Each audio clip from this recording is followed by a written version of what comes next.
Oh yeah, it's a super lazy drag video this time around. Not a drinking video. Ain't gonna be no puppets in here, any of that stuff.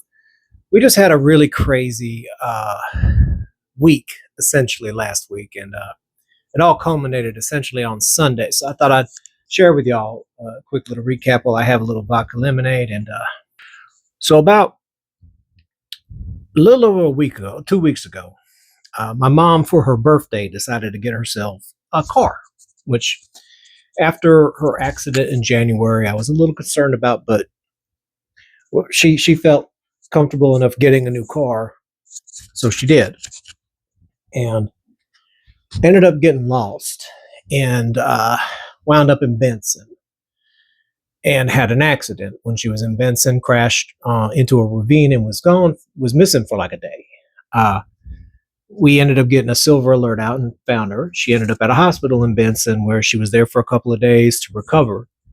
And I was going to drive down to Benson in my car, which is an old car. It's not in the greatest of shapes, but I'm trying to keep it up to go down to pick her up. Now, if you don't live in the valley, if you don't live in Arizona, you probably have no idea what the distance is that I'm talking about between Benson and the valley. Benson is halfway across the state, close to the southern Mexico border.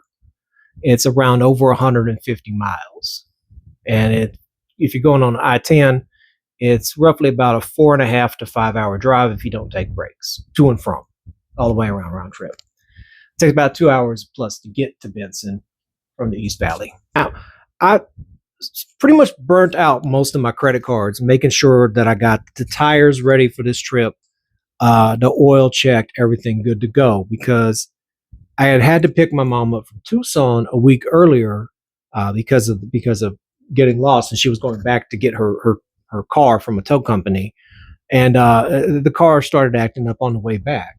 It was wasn't getting a lot of acceleration when I put my foot down. It was kind of stressful, so I wanted to make sure I had it ready before I went out there to go pick her up, and everything was going smooth.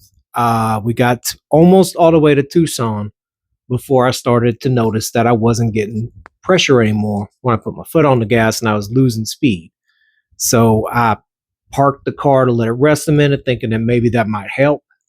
And it did a little bit. And then I ended up getting stuck at a McDonald's for a bit in Tucson proper before calling AAA to see if there's a way that they could come out and help.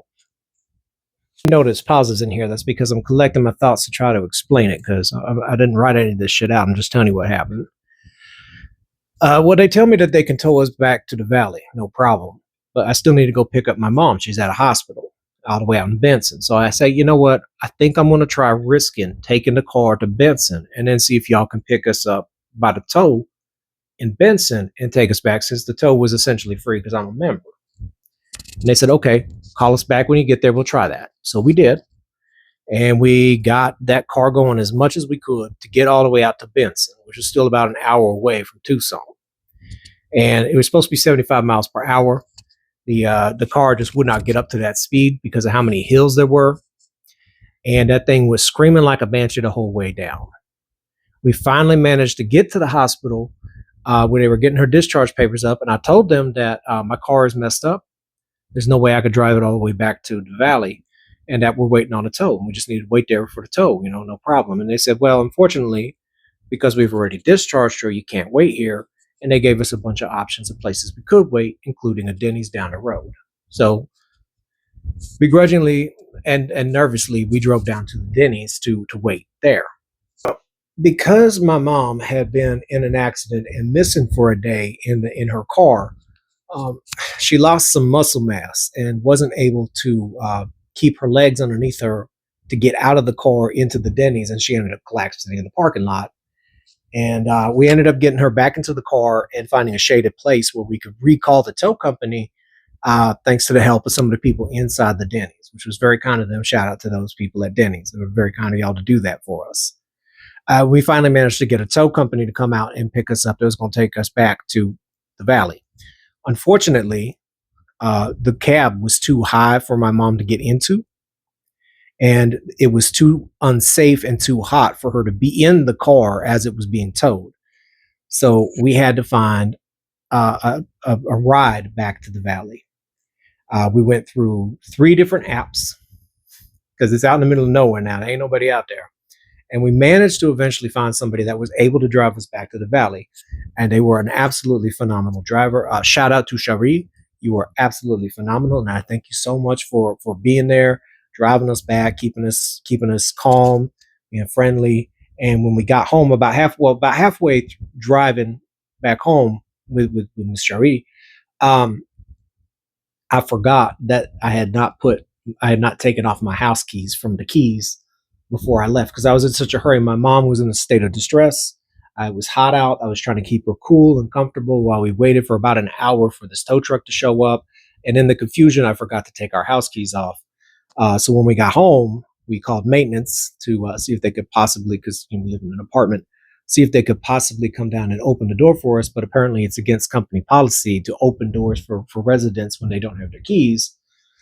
So I had to shell out an extra $200+ to get our entire lock removed and replaced just to get inside the house.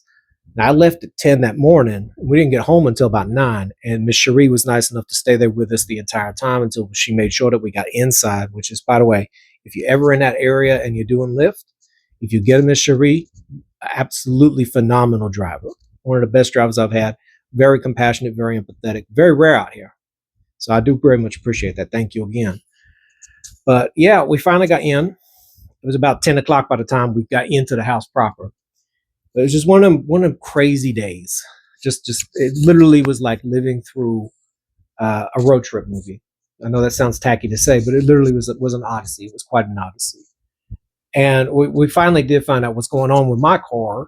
We still got to get her car back down there, but I'm trying to work something out with going on with that. I'm trying to doing a lot of phone tag trying to get that situation cleared up. But at the same time, my own car, it turns out I ended up blowing the transmission. So they can fix it, but it's going to be about $7,200, $7,200 roughly, give or take. Maybe a little less than that, but roughly that's what I'm going to be needing to find, which is frustrating.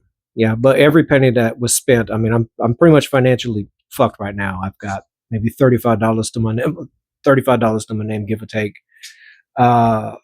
My credit card's pretty much maxed. I spent everything I had just to get out there to go pick her up and bring her home. But in all honesty, every penny was worth it because she's my mom and I am her caretaker. And you know, the problem is without the car is now I got to figure out how I'm going to be able to pay my own bills and preferably and hopefully keep a roof over our heads because that's the thing I always worry about. And again, not having a car is making that difficult because I do have a night job where I basically work as a trash concierge for a fancy apartment complex. Doesn't pay much, but it covers enough for the bills. But without my car, I can't even do that right now. I'm going to put a link to my Venmo, and I did start up a GoFundMe as well. If anybody wants to help out, that'd be great. If you want to share the video, that'd be great too. I really got to try to get back on the road so I can make sure that my mom's taken care of and that I can get the bills covered and make sure we have a roof over our head and stuff. But yeah, it's just been a very, very hectic week. And it all culminated in a very, very crazy Sunday drive. That was supposed to be a 4.5 hour drive. Ended up being about 12 hours. It was quite the journey. But yeah, just it's one of them things I just needed to share. It's just crazy how life is sometimes. Yeah. Now, I'm still worried about stuff. I mean, I'm hoping that we can at least get the rent covered, but I also need to get this car situation dealt with. I wanted to make a video just in case I don't get a chance to make any more videos because I don't know if we're going to have a place by the end of the week or not. But hopefully we do. Hopefully you will see more videos soon. But in the meantime, this has been Candy Dandy. Thank you for your time. And I hope you have a good one. And if you can donate or help out, the Venmo link and the GoFundMe are going to be in the description. The GoFundMe is under my actual name, which if you've ever bought art from my Etsy shop, etsy.com/shop/candydandyart, you get stuff mailed from my address with my actual name anyway. You get stuff mailed with my actual name on it anyway, and it's not a drag video, so just heads up if you're expecting that. I just wanted to get it done as fast as possible because I've been trying to juggle a lot of stuff today, get a lot of phone calls and paperwork dealt with. It's a very hectic day. Anyway, thank you for your time, and I hope you have a good.